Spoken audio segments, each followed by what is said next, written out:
Hey guys, how's it going? Michael Troy here, and today we're going to be looking at STARLORD Magazine.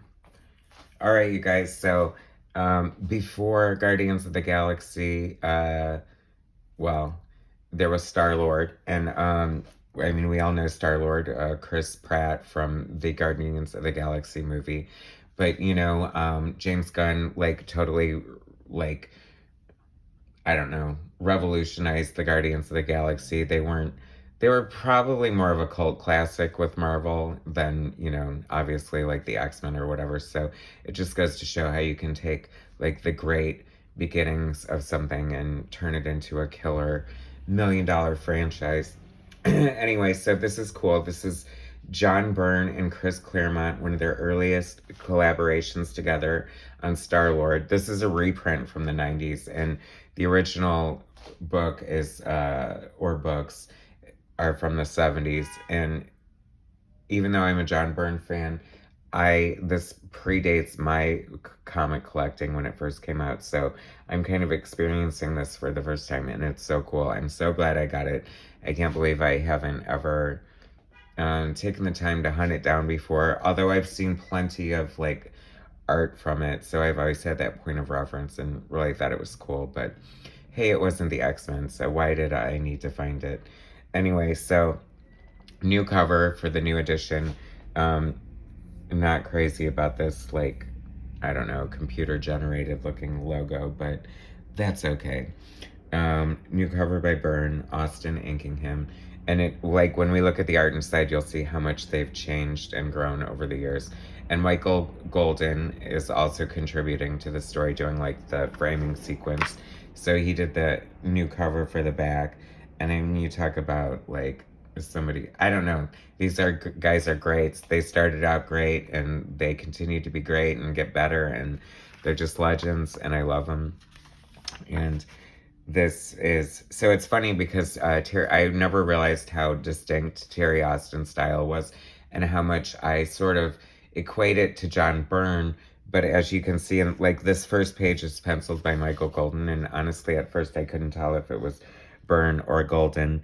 But you look at little things and like that's a golden face right there, so I kind of was able to pick that out. But anyway, so this is like really cool. So he's doing like the first 3 pages, and then we come in here. Oh, I forgot. So Chris Claremont, writer, John Byrne with Michael Golden, the pencilers, Terry Austin inking, Tom Orzechowski with Joe Rosen letters, and classic X colorist Glynis Oliver coloring. And I think this originally came out in like 78, so this is old AF, guys.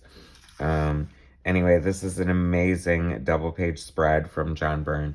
And this is John Byrne, like, at the beginning of his career for Marvel. So, I mean, he's just, like, hitting it out of the park already. Like, there's this huge ship over here with this crazy... First of all, I love his double-page spreads.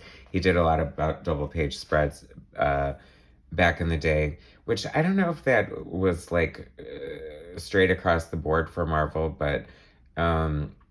Byrne does lament them because it only advances the story by 1 panel. But hey, what a panel it is. So all these like people are getting on the ship, and you can just see like these hundreds and hundreds of people just lining up to get on this ship. And I love when John Byrne and Terry Austin work together and they do space adventure, because I don't know, it's just something exciting about it. And I have to say, as early as work as this is for Terry Austin, he is so polished. Like, there are so many different techniques going on here artistically as far as the inks go. Like, he does this little hatching. I feel like, I don't know if he invented it or if it's his signature, but I feel like this kind of detailing there is something that he popularized and pretty much, handed it to generations of artists after him. Lots of great zipatone here. And the funny thing about, like, anytime you see a screen like this, the inker back in the day had to use, like, a clear film that would have the screen printed on it, and then you'd have to cut out with an X-Acto blade and fit it to the specific art and, like, tape it down or paste it down over where you wanted it to be. Of course, that's all done with you know, computers now, so we do have that benefit. This is a great shot here. I remember this from the Art of John Byrne book, and that's pretty much what I knew of Star-Lord, and really, that's just such a cool shot. I love that he's like sitting there like some dictator on a throne, but there is no throne. He's just like sitting there floating, so it's kind of cool. It's got a lot of attitude. There's a lot of like really cool artistic choices going on here. Like, I love this whole like action shot. It's very like old school comics where to show a lot of action going on, you just draw the character a million times in one panel, which is always ambitious if you ask me. So it's funny because Claremont and Byrne worked together quite a bit before they parted ways, you know, in Marvel Team Up and Star-Lord here. So I'm loving his costume. I don't know. I never saw the second Guardians of the Galaxy. I know. But I love that costume, and I really hope that they referenced it at some point in the movie. Some Easter egg or some meta situation. I mean, come on, it's Marvel, so of course they're going to do that. But I don't recall if they did or not. I don't know.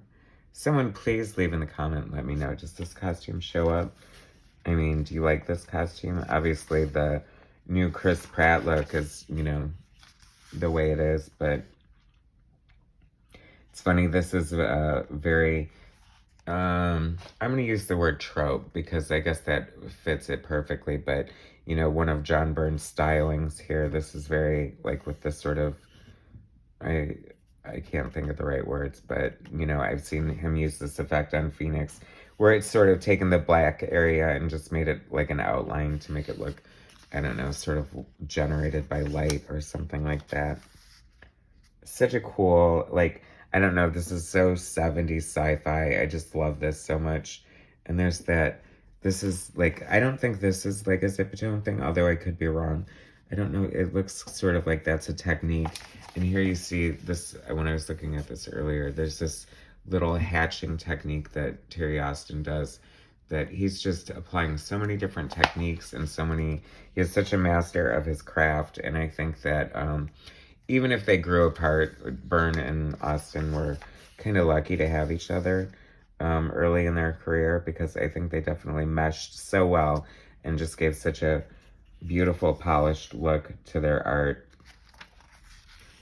that, you know, really rose them to the legendary status that they have today. That's cool. See, John Byrne just draws everything well. Creatures, humans, superheroes, mutants, Wolverines, dinosaurs, vampires. Let's face it, old men with gray beards. I mean, is there nothing this man can't draw? Some people don't like the way he draws kids, but what do you think? I don't know. I never had a problem with it. Although, I guess now that I think of it, Franklin always did look a little weird and dumpy for a little kid. But kids are hard to draw, notoriously hard to draw. I don't care who you are. Kids are hard to draw. Animals are hard to draw. Cars are hard to draw. This is a really cool effect here. I love this because this is such a perfect example of just knowing how to use your negative space properly. Because, I mean, if you take away, if you really look at this, that, like, there's not a lot of art on the whole page, but it looks so impactful and so powerful, just the way the explosion is drawn and the lighting. You know, it's funny because part of being a good anchor too is like almost like being a lighting director. You have to, you know, lay down the shadows just perfectly, and maybe not perfectly, but believably. And whoa, I mean, this place is, hey, this book is giving us a lot of great like double page spreads and just really beautiful art. There's so much technique and so many different things going on here. I just love these ships and the space and, like, I don't know. It just looks so cosmic and awesome. It's no surprise that Byrne would go on to great success on the Fantastic Four with just fun, scientific sci-fi action and aliens and just so many good things. So if you guys haven't seen this, I definitely recommend checking it out because the art is just so killer and so much fun.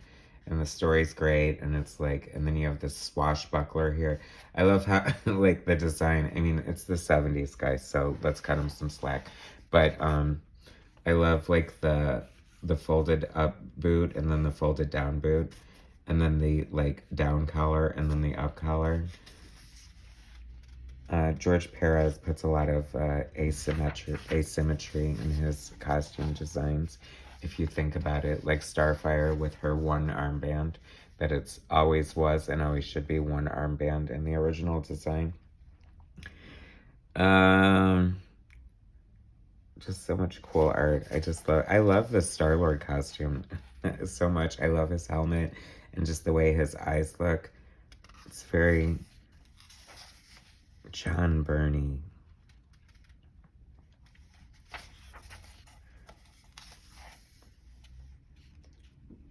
And the Byrne girl, she looks a little like Melania there, eh? I don't think it's her. Anyway, so this is the end of Byrne's part of it, and I love it because that you can tell that he pieced out after that. But then we come to the Michael Golden framing sequence, and it's weird how complimentary and